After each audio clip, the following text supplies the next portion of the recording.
ايه الفرق بين الفيك هابينس والترو هابينس؟ يعني في سعاده بتكون مزيفه وسعاده بتكون حقيقيه. انا بسمع ان بيقولوا ان السعاده او الفعل اللي بيعود عليا بفاليو هو اللي بيديني معنى الانبساط. بمعنى ايه؟ ان انا مثلا لو هاكل اكله حلوه فمجرد انها هتدوب في بقي وههضمها هي وقت سعادتي بيها راحه. لو هدخل فيلم سينما مجرد ما الفيلم خلاص خلص وانتهى فانا المود بتاع الانبساط او السعاده راح. لو هلبس طقم حلو بمجرد ما هرجع البيت هحس ان قلعته علقته على الشماعه، وقت انبساطي بالحاجه الماديه دي راحت.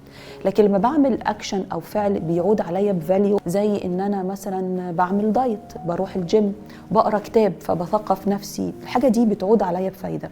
فهل صحيح ان الفعل اللي بيعود عليا بفايده هي دي السعاده الحقيقيه، والفعل بيكون مؤقت؟ فعلا في فيك هابينس وفي ترو هابينس؟ طبعا، لان هو انا دايما رابط سعادتي بالمواقف اللي بتحصل.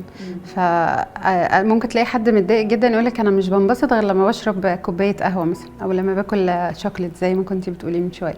ففكره ان انا رابط سعادتي بحاجات تانية هي دي اللي بتعمل المشكله، بتخليني طول الوقت ابذل مجهود عشان اعمل حاجه معينه تخليني مبسوط، لكن انا من جوايا لازم انا يبقى السعاده دي قرار داخلي. انا طول الوقت مبسوط، طول ما كل الاحداث اللي حواليا بتحصل في الريتم الطبيعي وزي ما ربنا مقدر ليا انا مبسوط. اي اختلاف بيحصل هو بيتهز، الشخص بيتهز، فبيبدا يحس لا ان هو كده مش تمام. يعني فكره ان انا اهتم بنفسي واهتم بذاتي واطور من نفسي وادور على السعاده جوايا، تبقى داخليه، مش سعاده مربوطه باحداث او باشخاص او بافعال او بمواقف معينه. لا خالص، هي السعاده بتبدا داخليا الاول. فطول ما انا عاوز اعمل ده لازم يبقى انا عندي صحه نفسيه وعندي سلام نفسي وعندي تقبل لذاتي قبل ما اتقبل اي حاجه حواليا. هتلاقيه الموضوع ماشي بمنتهى الاريحيه، مفيش اي مشكله.